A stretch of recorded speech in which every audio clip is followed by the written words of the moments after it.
board meeting of the Parish Union School District number 95, Board of Education for November 12th, 2018. Let the record show that all members are present. The voting sequence for this meeting are as follows: Sanchez, Tuttle, Bailey, Idle, Isef, Mathis, and Noble. Audience to visitors. I have a question. Or do you have one? No, just your one.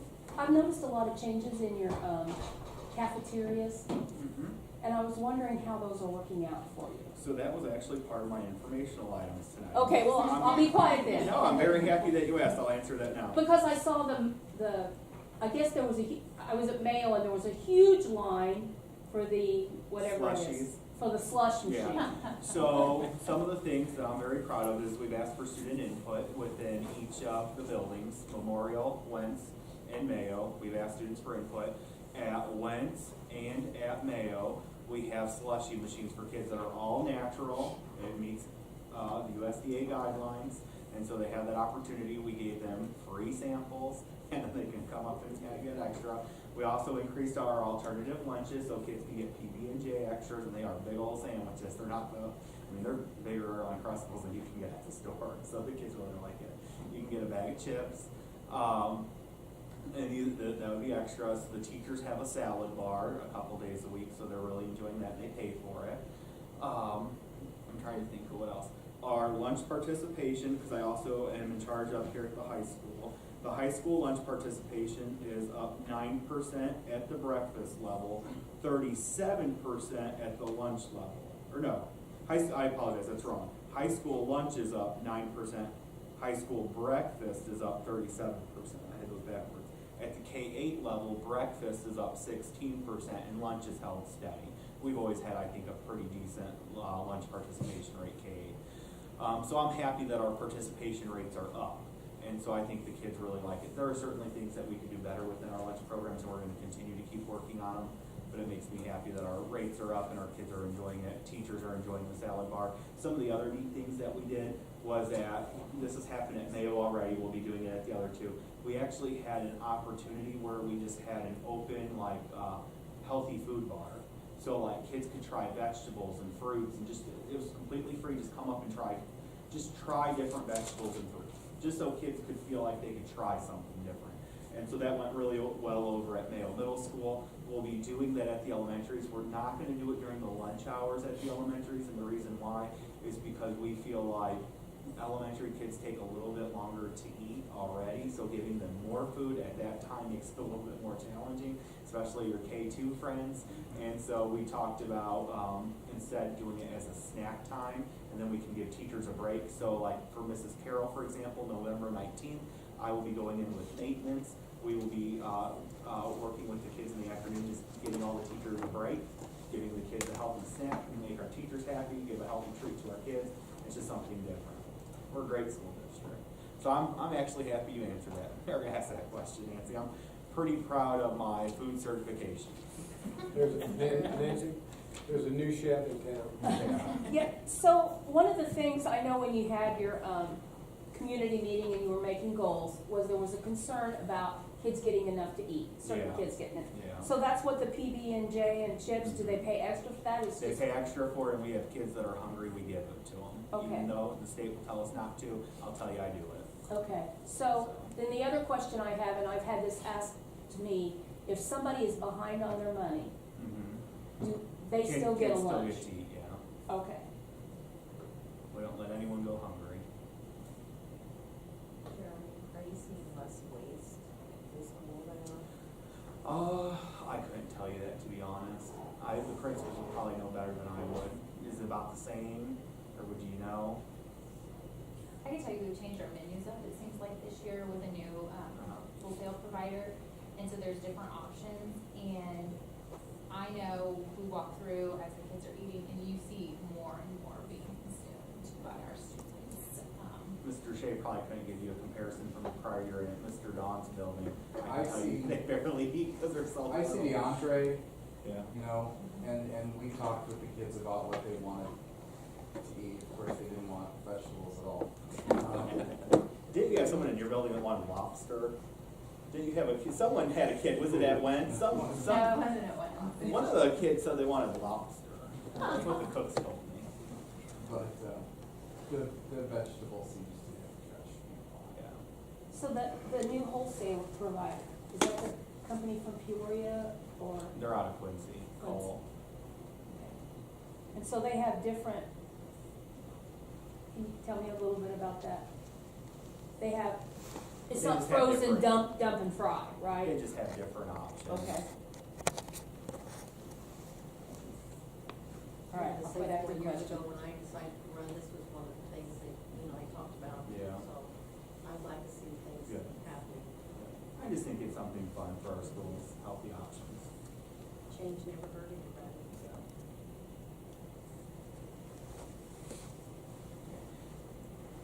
Any other public questions? If there's no other audience to visitors, we'll move to the consent agenda. Do we have a motion for the consent agenda? So moved. Second. We have a motion and a second to approve the consent agenda. Any discussion? If not, please answer. Sanchez. Yes. Tuttle. Yes. Bailey. Yes. Idle. Yes. Ister. Yes. Mathis. Yes. No fools, yes. With that, we'll move to the secretary's report. There is no report tonight, thank you. Okay. And then we'll move to the superintendent's agenda. The first thing on the agenda tonight is the levy resolution. At this time, I ask the Board of Education to adopt the levy resolution, which will be filed with the county clerk. No changes have been made to the levy since the last Board of Education meeting. The levy has been on public display for the past month, along with proper notices made in the newspaper. At this time, I ask the Board of Education to adopt the levy resolution. So made. Second. We have a motion and a second to approve the levy for next year. Any questions or discussion? If not, please respond. Sanchez. Yes. Tuttle. Yes. Bailey. Yes. Idle. Yes. Ister. Yes. Mathis. Yes. No fools, yes. Next is adopting policies and job descriptions. This is the second reading, so I'd ask the board to adopt it this time. Last month, we conducted our first reading of two policies and job descriptions. All job descriptions were open to input provided from all district employees. The job descriptions are publicly posted on the district website. The policies we will adopt this evening include policy 4150, which was reviewed by the policy committee regarding memorials, and policy 7140, which is required by the Regional Office of Education for updates in state law to search and seizure for student discipline. At this time, I ask the Board of Education to adopt policies 4150, 7140, and all job descriptions district-wide. Second. We have a motion and a second to approve the policies for 4150, 7140, and the job descriptions. Any discussion? If not, please respond. Sanchez. Yes. Tuttle. Yes. Bailey. Yes. Idle. Yes. Yes. Ister. Mathis. Yes. No fools, yes. Okay, next is adopting a public fund resolution. What this is the signature card. So we need Anna Collier and Kevin Nopel to have the signature cards updated at Prospect Bank. So at this time, I ask the Board of Education to adopt the public fund resolution. So moved. We have a motion and a second to adopt the public fund resolution. Any discussion? If not, please respond. Sanchez. Yes. Tuttle. Yes. Bailey. Yes. Idle. Yes. Ister. Yes. Mathis. Yes. No fools, yes. Next is a support for a grant application. So the city of Paris is writing a grant application for new sidewalks around the schools. So we are just doing a resolution to say we support this application.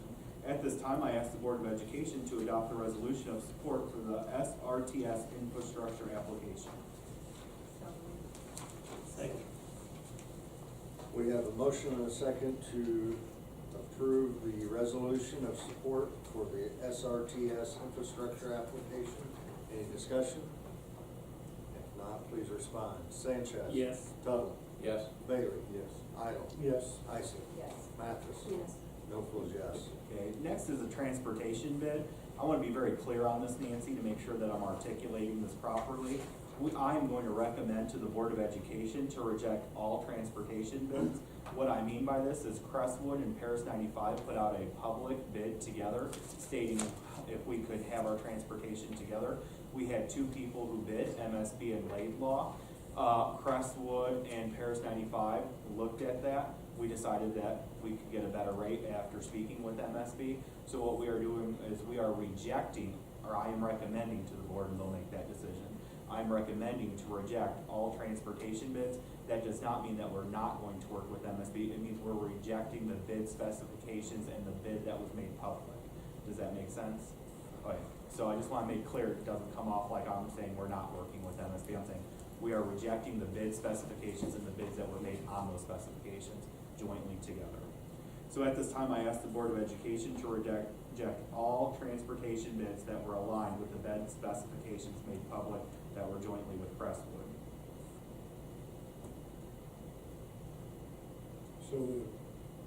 Second. We have a motion and a second to reject the transportation bid. Any discussion?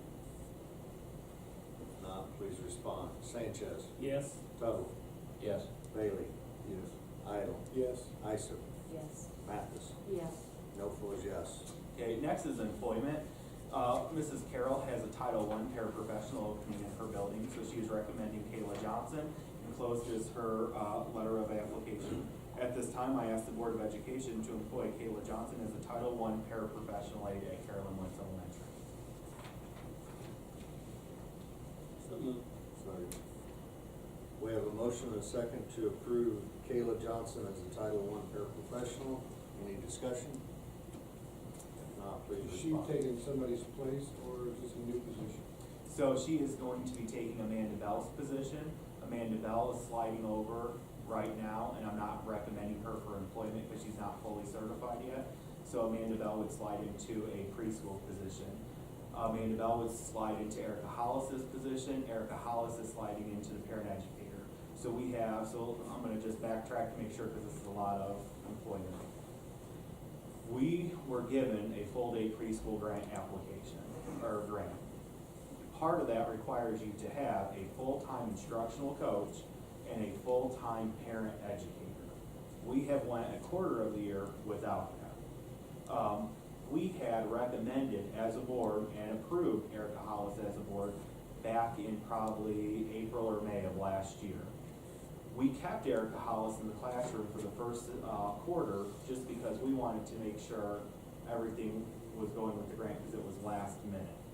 So now that we have the grant underway, Erica Hollis, which was already approved by the board, slid back into that parent educator role. We took one of our aides and we have put them into the preschool position, but I'm not recommending their continual employment because they're not certified at this time. I spoke to the ROE, they're working on deficiencies right now, and it's something they're gonna work with. They have an early childhood bachelor's degree, they just don't have the state license to go along with it yet. And then Kayla Johnson is sliding into that paraprofessional shop. What this does is this allows us to have all our positions filled, they're all funded, and it allows us to go back into being compliant with the state with our grant, which we've been uncompliant for a quarter, and we don't wanna continue that in the hopes of not getting that grant for the following year. Any other discussion? If not, we'll continue with roll call. Sanchez. Yes. Tuttle. Yes. Bailey. Yes. Idle. Yes. Ister. Yes. Mathis. Yes. No fours, yes. Okay, next is the facility request. We've received two facility requests. One is from Memorial Elementary School for the Holiday Bazaar, which is hosted on the first Saturday of December, which competes with the state basketball tournament. And then the other thing is from the Paris Police Department. The Paris Police Department has asked to use our facilities for training purposes during the winter months in order to keep physically active. So at this time, I would ask the Board of Education to approve the facility request from the Paris Police Department and Memorial Elementary School. So moved. Second. We have a motion and a second to approve the facility request from the Paris Police Department and Memorial Elementary School PFO. Any discussion or questions? If not, please respond. Sanchez. Yes. Tuttle. Yes. Bailey. Yes. Idle. Yes. Ister. Yes. Mathis. Yes. No fours, yes. Okay, before we go into executive session, we have a presentation and some informational items I want to go over. So the first thing is I wanted to say thank you to our Board of Education members. We have a frame there in front of you. November is Board Member Appreciation Month. I can tell you that I could not do my job without you. I'm not just saying that because you're my bosses. I mean that sincerely. I can sincerely say I think we have a good, healthy board. I appreciate all the time, the text messages, phone calls, times I stop by your house, just the communication between yourselves and myself, I feel like is healthy, and so I really appreciate it. I feel like we have a good, healthy relationship with the union. Mrs. Worth is here on behalf of Mrs. Vaughn tonight, and and I feel like I can support my administrators better just because of the support you guys provide, so thank you. I feel like we've done a lot of really good things as a school district. I felt really comfortable answering Wally's questions tonight because I personally live in District 95 and I feel good about putting my kid in our school system, so thank you for your support. So, also I want to say for the veteran, and I'm going to go back to the school report card last. On Veterans Day, I just want to say a thank you to the veterans who came out in support. It was the Legion who came out, so I just want to say a thank you to the Legion for coming out and putting on those ceremonies in each of our schools. It means a lot to our kids. I want to say good luck to Mayo Middle School tomorrow. I know the teachers and Mr. Shea put a lot of work into their Horizon Schools to Watch visit. That's tomorrow, so that's a national designation, so good luck to them. I want to say thank you to North American Lighting for hosting our entire school district to come for a tour of an evening, and say thank you to the teachers and the administrators who gave up an evening to go, so I think that was a great opportunity for everyone. I'm very proud of our cafeteria, so I'm going to pat myself on the back one more time for that. The polling places, this is a conversation that I wanted to bring up, and you guys can talk about it or discuss it as much or as little as you want. Every year, I am approached by parents, by teachers, I've been approached by board members. I'm approached every year after an election that people would like to request kindly that the polling places be moved out of the school. That's a very sensitive subject because I think that some people feel like we're not supporting an election, and we support, local decisions. I think it's great when there's community input. One of the things that I think is important to be understood is like at Carolyn Wentz, for example, you are shutting down half the bathrooms in the school for those kids. I don't think people realize that. You're also shutting down access to a gym, to a music room, to a special ed room. You're shutting down access to the building. I can also tell you that I had some teachers that were upset because, for example, in the mornings, the doors are unlocked for kids to come in, and there were some adults who should not have come into the building that came to the building and started wandering around looking for the polling place, and that can alarm some of your young children when you're talking, because again, this polling place isn't at the middle school. The middle school and high schoolers can take care of themselves. But those, you're talking about kindergartners, first graders, second graders, third graders, fourth graders, fifth graders. So it's a very sensitive subject. I don't want to, push one way or another. I'm just explaining to you. I have people that come to me with concerns. I am stating to you, how would you like me to proceed with this? Would you like this to be a discussion? Should we approach someone and speak about it? Is it just Wentz School? It's Wentz and Memorial. And I have personally went and spoke to, officials before, letting them know, I think there's just something to be said at Carolyn Wentz Elementary School when you're shutting half the bathrooms down on 300 kids. And you're shutting down classrooms. I'm not saying that it's a terrible thing, but I'm saying it has an impact on the school day when you're shutting down restrooms on little kids. Has anybody ever thought about putting them all in Eagle Gym? I actually recommended that to the officials when I spoke. Whose decision is it? Is it It's county? Augie's. I don't, At the end of the day. I do not know who's, I Augie. think it's Augie's. Augie, and then he goes to the county board, and this is what he recommends. Really, push come to shove, it's our decision, is it? Well, you can say no, yeah, I No. think that's what they did at Shiloh. They said, no, you can't do it anymore, I so don't now they're in the remember it community coming building. up. What? I said, I don't ever remember it coming up on me. I'm not saying it hasn't, but, does anyone remember a time before it was in the schools? oh, yeah. And then was anyone on the board, Beadle or Tom, were you on the board when it went from being out to in? I don't remember anything about ever voting on it. It's always been Memorial as long as I can remember, I don't know about Wentz. Allison, Wentz you it were in wasn't, the because district it for used quite a to while. be You at remember a time? Eagles, and they had Yeah. it at church. I feel like when I was VFW at would be a great Memorial, I place remember for the there Wednesday. being a full Right. place the one year I was Okay, there, they so would I be feel Well, like and it's it been would be going on a different long because, time. Jim, I asked Jim about it. He said he didn't know whether the county has to pay, excuse me, like Knights of Columbus. He doesn't know if Knights of Columbus donates it. Oh, I'm or sure that whether they have- charge, that's Yeah. part of it too. Do we get paid? So that, No. no, we Stay for donate. free. Because it's a public, you're a public place. Right. So But they that still was go to one E1, question yeah. that I had. The second one was, they said, well, they didn't know where else they could have it. I don't understand why they couldn't vote at the VFW instead You're of right, Wentz. he's got a real lot of room over there. And then I don't know why over at Memorial, they couldn't vote at the mass transit. I just So know, there's places. polling place. Yeah, I mean, that's I where had- it was a car place, right? I had some Yeah. faculty even at the communications committee meeting, they just, and again, we do not wanna come off, so I wanna be very clear about this, we do not wanna come off negative or say, get out of here. What we're saying is we just want to make sure that people understand the impact it has on the school system on days like that. Like, for example, at the communications meeting, the faculty talked to me, it's already a big enough logistical issue at like Memorial Elementary School to get kids in and out when you're talking about kindergartners getting picked up by their parents. And then all of a sudden, to have to rearrange all of that on one given day for all these people that are coming into the polls after work. You see what I'm saying? So my thing is I just think there ought to be some consideration for the impact it has on the school system, saying, you know, is there any way that we could maybe make some type of adjustments? What was your response when you discussed it with them? When I discussed it before, I just wanted to make sure I articulate properly. In other words, this is off the record. Yeah. When I discussed it before, I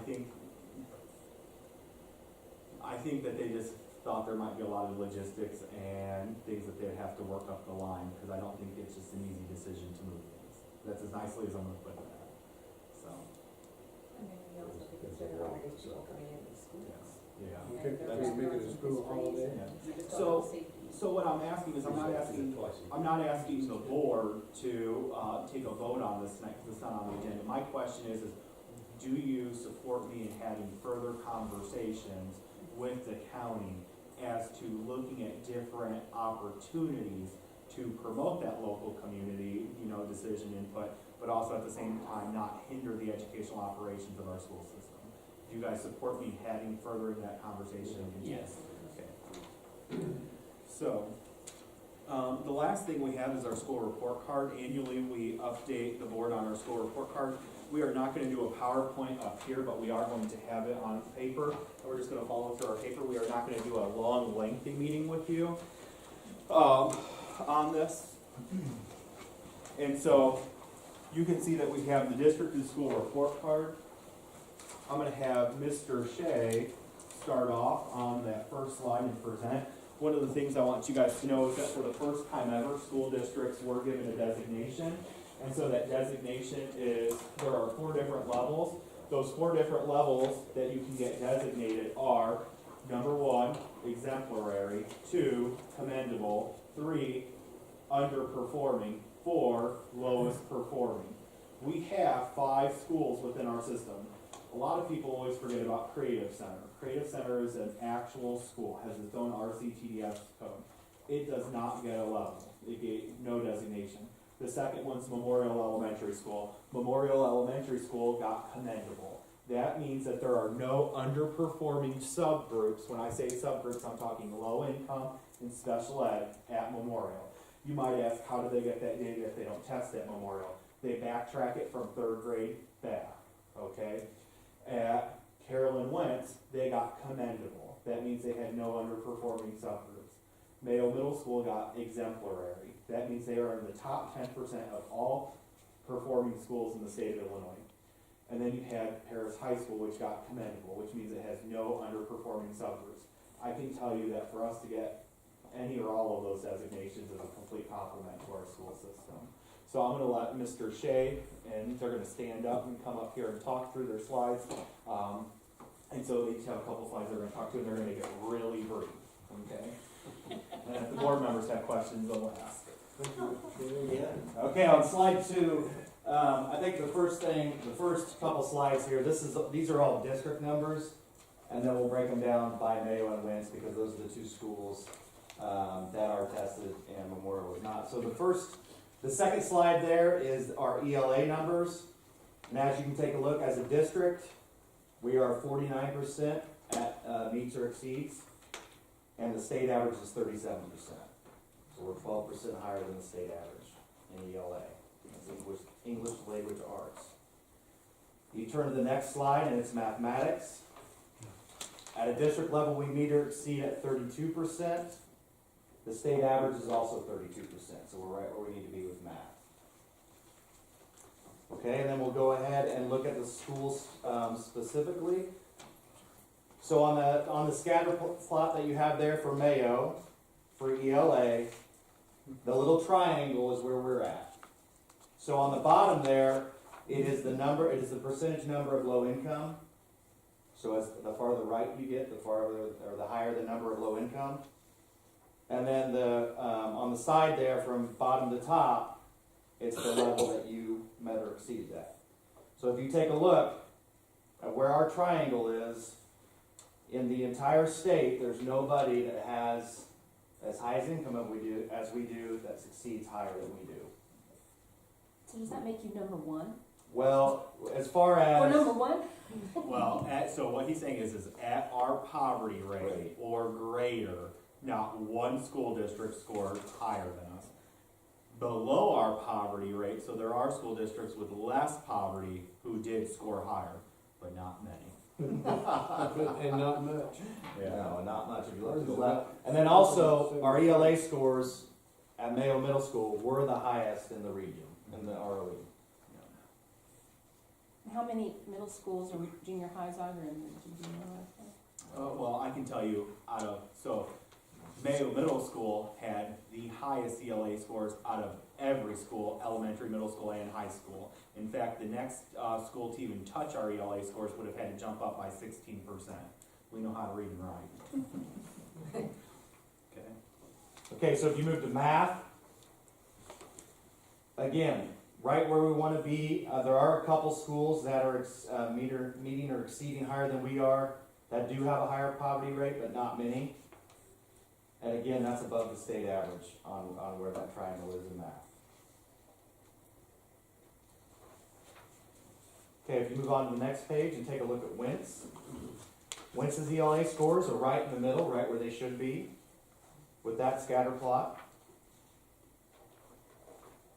And if you take a look at their math scores, again, they're right in the middle, right where that state average, right where they need to be.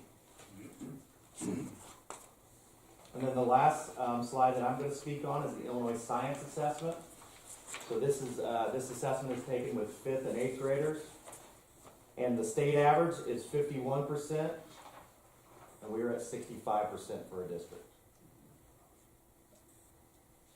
So not only reading, writing, and math, but science as well. And there's an interesting statistic I want to give you on the Illinois Science Assessment. 8th grade special education, so 8th grade students with disabilities scored higher than the state average for students that are non-disabled. And we have an 8th grade special education teacher here with us, so congratulations, Mrs. Moore. So let me understand what you're saying here. So the special education Scored higher than their From Mayo. non-disabled peers at the state level. That's amazing, isn't it? Yeah.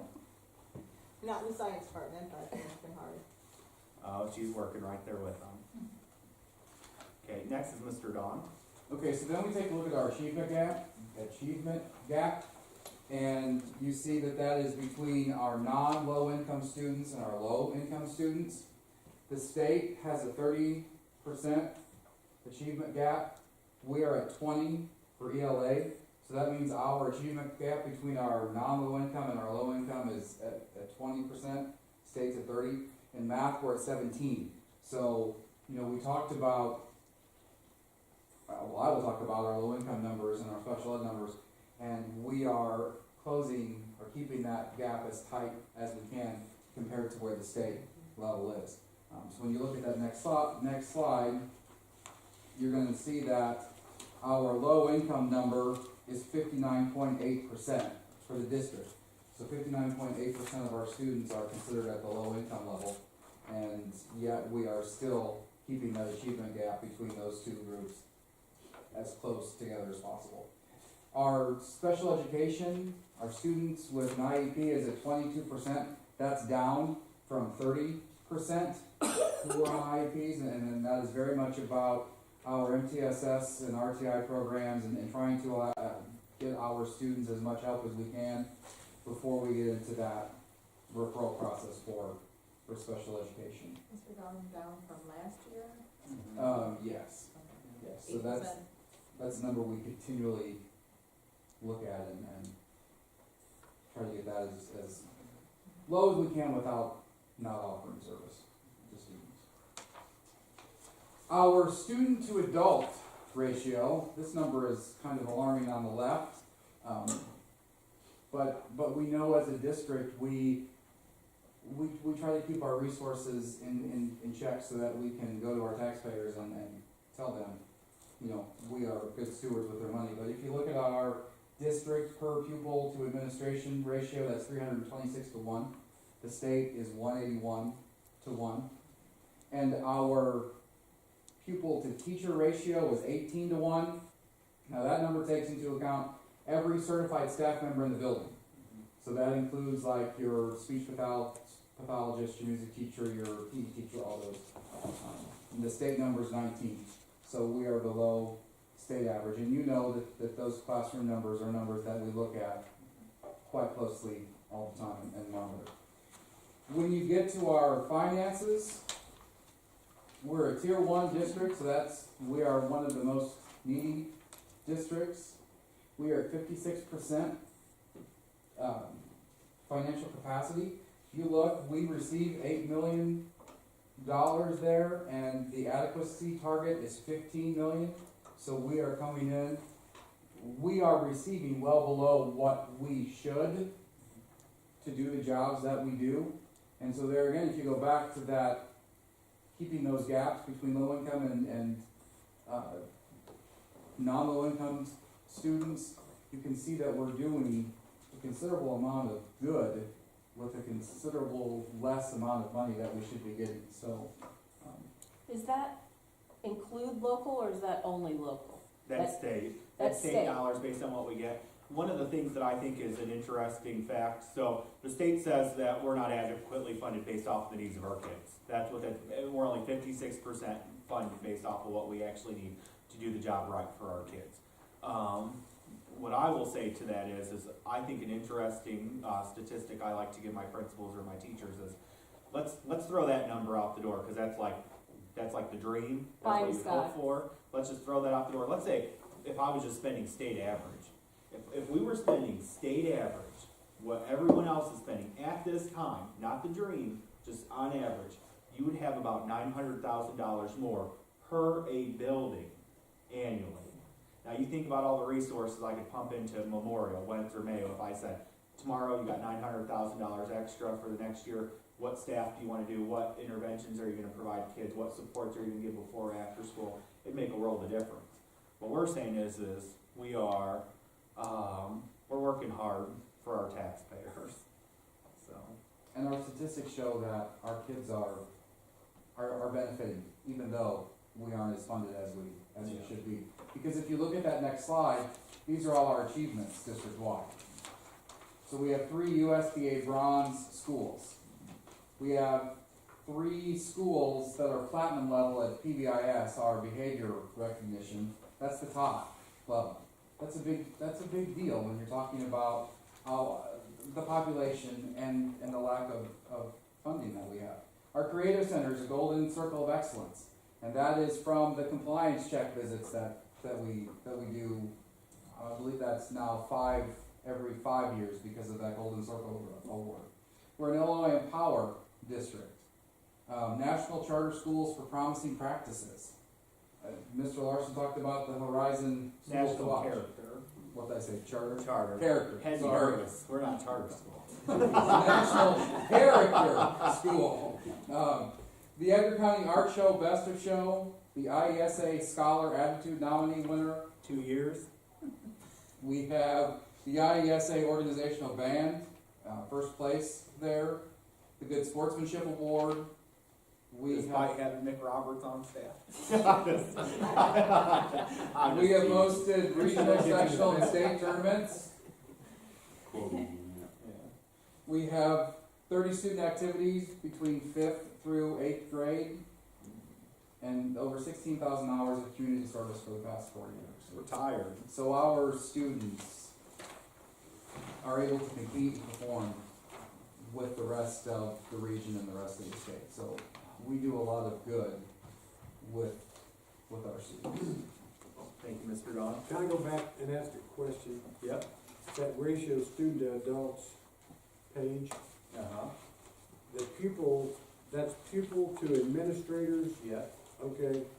So we have 326 students per administrator, Yep. and the state is, so we are 55% below below the state average for administrators. Yeah, we're tired. You ought to be.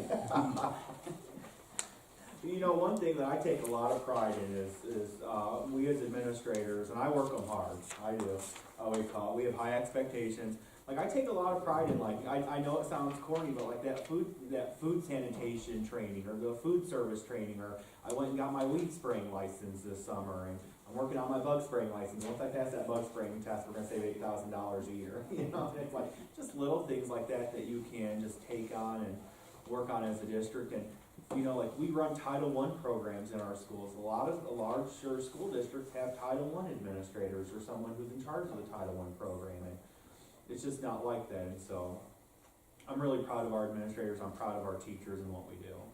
So, I think about when I started, we had Connie Sutton as superintendent. We had Carol Jones as curriculum director. I was principal. Warren Sperry was assistant principal. I mean, there's 4 administrators. The last 2 years, it was me, Gary, and Amy. I mean, we had principals in the buildings, and we're tired, and we're all doing a great job, and I think we have a great relationship with our teachers. Our teachers work hard. You know, one of the things that I say is, you know, when you're talking about at-risk kids, I mean, Mrs. Worthright here, and I'm not just saying this because she's here, but I can tell you, like, Mrs. Worth, we were knocking at, I mean, we literally were standing at a parent's bedroom door. She's gonna be so embarrassed I'm even saying this. At a bedroom door, talking to the parent, because the parent refused to even get out of bed. Like, we'd go make home visits. We had like 4 staff members. The parents laying in bed and we're talking through the bedroom door just to talk about their kid's achievement.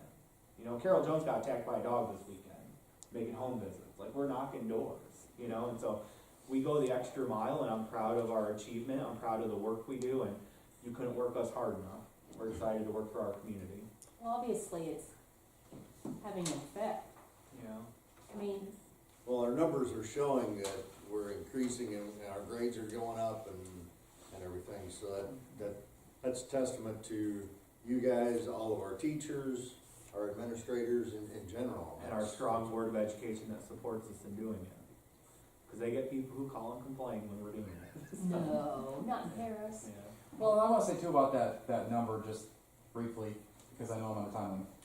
The 3 of us work together too, and you know, so that 326 to 1 looks like a big number, but the 3 of us, I mean, I don't know how many times I pick up the phone and call Kyle if I need a number that maybe I don't have, or is your student here because mine isn't, and what address do you have, and you know, we'll go on home visits together, and we'll knock on some of the same doors together. So I mean, it's Hey, it's supposed to be 4 of us. you are a given. I know, I think he is. I took one of your kids to a physical the Yes, other you day. did. So you know, the 4 of us together, you know, do that, and then it's nice to Don't have. you forget it, Mr. Don. He will never let me forget it. No, but it's nice to have this team and Dr. Larson as well. Mrs. Carroll, you want to present? Sure. So I'm sure you remember 2 years ago going through the strategic planning process of coming up with our 2-year strategic plan, where it was done in 2 phases, and in the end, our strategic plan was put into place. It is centered around 5 key areas. And those are highlighted. This was the sheet. I will tell you that I'm sure we all have this hung up in our office so that we can see it at all times. Ambitious instruction was the first key area that we focused on. A lot of that centered around doing more STEM projects. STEM is an acronym for science, technology, engineering, and math. So, you know, we went through and we talked with each grade level and how can you incorporate two STEM projects each year into your science or into your curriculum period. Career readiness was something that was focused on. Mr. Shea has a business council now that has come about where we're talking with business leaders around the community. And, you know, for example, we went on a tour of an AL. So we're engaging ourselves in the community to help make our students better citizens and then hopefully better employees. Curriculum review was another one. This is essentially how our new reading curriculum that we just purchased for this school year K-5 came about. We sat down, we looked at the curriculum, decided it was time for something new. Support services was another key area. We hosted lots of different parent workshops and continue to do so. We keep our websites updated for the various schools and for the district. Wellness and safety was another one. Our lunch program, we talked and talked about it this evening. Those improvements have gone over extremely well, both with our students, our staff. I can tell you I have substitutes who are asking, what day is salad bar day? Because they look forward to it. Slushy day is Friday at Wentz School. It's going to be on the announcements all week long. Like they love the new improvements that we're doing. We really look forward to it. Something else that we've made for our parents is their grades available online, so that way they can access those. School safety has obviously been a top priority. If you walk into Winston Memorial, you can buzz in the first set of doors, but you're not getting in that second set without one of the secretaries buzzing you in again. It's something that we've really gone through and looked at. We've walked through our buildings with law enforcement, with Dr. Larson, and just really honed in on ways to make our buildings that much safer. The fourth key area was commitment to community. So we've done those family engagement nights. We've had shoeies come in. There's been bowling. There's been roller skating. We've had movie nights. There's just been lots of ways that we've tried to get our families into our school buildings, because sometimes we've noticed with parents that they're not always so comfortable to come into our buildings for whatever reason. Maybe they had an experience at school that it just doesn't make them comfortable. So if we can go in and just do something fun together as a family, by golly, we're just promoting those good, positive relationships. And then the last area was student activities. A lot of that centered around athletics at Mayo, which I know Mr. Roberts, Mr. Larson, and Mr. Shea have all been working on. But we've also incorporated some new things for our elementary students, specifically fifth graders. Chess is starting up. That our fifth graders are getting to be a part of. Track, cross country, and even bowling is another one. So we're getting our students that may not always do basketball or softball. We're getting them involved in other ways as well. One of the big things about our strategic plan was that it was team-based. We had teacher representation at all levels. I can tell you both in phase 1 and phase 2 of our strategic plan, teacher input was always asked for. Administrator input, Board of Education input. It was very, very important. Then phase 2 involved the community. And I'm sure you remember coming into the gym at Mayo, having the big screen, the students giving the presentation, and then allowing the community to go through and give their input and ask questions during that time. So with all that, the strong guidelines helped us. We have this plan, and I'm telling you, I know Dr. Larson's held it up, marking it out with that black marker, like what do we have left to do? And this is very reader-friendly, user-friendly, and anyone that walks in, we can walk in and we can say, well, this is one of the goals, this is something that we're working on. We will have this done by the end of June in 2019. So with that being said, the results of our strategic plan, we could go on and on. High academic performance. You heard tonight that all of our buildings are commendable and exemplary. Top 2 designations. We're really, like you said, we're working hard. Choir was added back to the school day at Mayo, which was something that was specifically asked for. We've added some additional summer camps, STEM camp, writing camp, cooking camp, art camp, ways just to engage our students more, especially during that summertime. Our business council was created. In fact, I believe we have a meeting tomorrow evening. Where, like I said, we're working to immerse ourselves into the community with those business leaders. Grandparents Club. I can tell you firsthand, I had the Grandparents Club come to Wentz. We did a celebration. We had the Grandparents Club come in and assist with it. It was fantastic. We loved it, the students loved it, and the grandparents seemed to really enjoy it as well. Cheerleading went to state competition and placed. Fifth grade track and cross country were added. We've had over a dozen parent workshops that were hosted. And I think this is a big win too, just personally coming from a teaching position into administrative. Over 100 workshops and trainings for teachers were hosted. I can tell you that our countywide institute offered a plethora of different topics and subjects that teachers could go and get more professional development on. Even our half-day in services, our administration, our professional development committee has gone above and beyond to really amp up those half-day workshops and offer lots of different choices so that teachers really can find ways to meet their needs so that they can better help their students in the classroom. Our menus were redeveloped with student input. We talked about the healthy fruits and veggie day that we're having, that Mayo's already had. They can purchase additional food at lunch, like we talked about it. And then last one I'm hit on is Paris 95 was highlighted by the Illinois State Board of Education for their community involvement in the strategic process. I can tell you that last week, the four of us did a webinar through the IPA, the Illinois Principals Association. We did a webinar where we presented exactly how the strategic planning process went. And we had like 29 listeners at the time and viewers. We were really excited. I mean, really, it was great. We all went through, we talked about the planning process. We showed the videos that were implemented. We talked about our goals and how we involved the community and how that was such a big deal and how it was such a big deal to get the students involved, and how to get our teachers and how everyone truly had a voice within this planning process. I will tell you that we received several emails from various administrators and superintendents around the state that wanted to know more information, that wanted our action packet that we were offering that had everything that had been put together. So there was a lot of really great positive feedback. A lot of good PR for the district. Yeah. So the list could go on and on and on. So, and I won't see it go on and on and on, but I have a question. yes. The parent workshops that were hosted, what was the attendance on those as far as parents? Did you get a lot of attendance? Was it sparsely attended? Was it about what you expected? It depends on the topic. I would say they're not well attended. Just to be completely honest with you. I will say like a good attendance for a parent educational meeting would be around 15.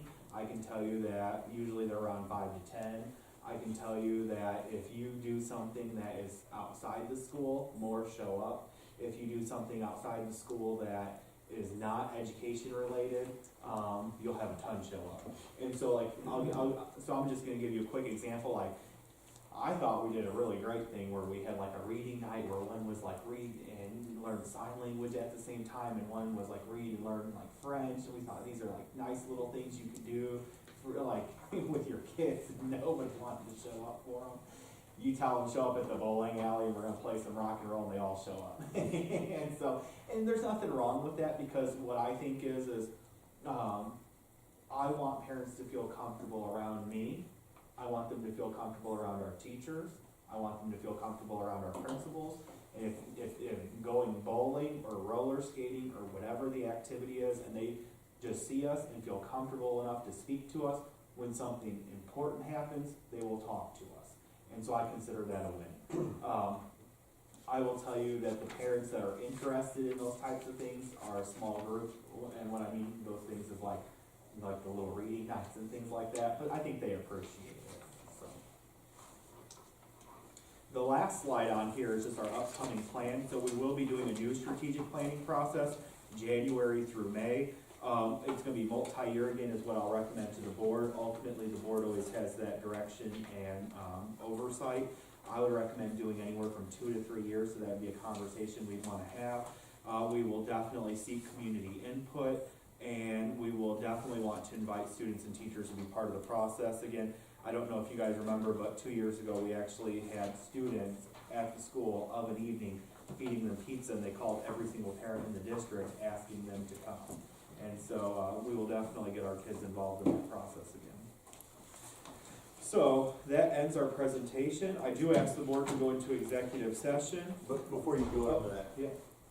now this is the same thing. You're going to be Dr. Larson and Mrs. Jones will be presenting this at a roundtable at the statewide board conference in Chicago. So So we gotta ask. We them will, to they will be hosting a That's table this for that weekend, right? Yep, Saturday, we'll present. next week, so. Thank you. you're welcome. At this time, I ask the Board of Education to go into executive session to discuss information regarding appointment, employment, or dismissal of an employee or officer. At this time, I ask the Board of Education to go into executive session. Can I ask one question, Jeremy? It seems that anything that needs to be, looked at more, or your curriculum or whatever, is math. Are you having meetings about that, or, So, maybe I'm reading this wrong. I no, mean, you're so, first of all, our math isn't bad, it's just not as strong as our ELA. Well, no, Our you're math- 32. Yeah, our math is, well, I'll say that's good. Okay, Being state average is good, because you gotta remember, we have a larger at-risk population. So I will personally take 5% below state average any day, which I know sounds crazy, but if you're within you gotta remember, this is a test on a given day with kids that have crazy things going on in their life. So to be at the state average, I'm happy. If I could do a cartwheel, I would. I'm not complaining. I know, I'm just telling you.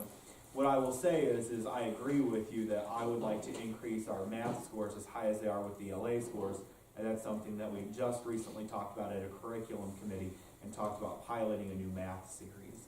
I will tell you that it is my perception that there are no districts that are satisfied with their math curriculum at this time.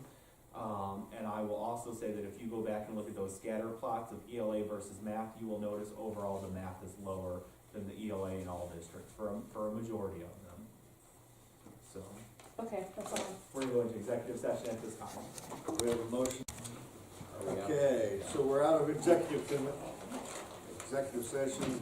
We'll follow up with report of committees, public hearings and petitions, unfinished business, matters for follow-up, new business, regular prior order of business. Executive sessions are done. Do we have a motion for adjournment? Second. We have a motion and a second for adjournment. All in favor, say aye. All right. We're adjourned. This is done.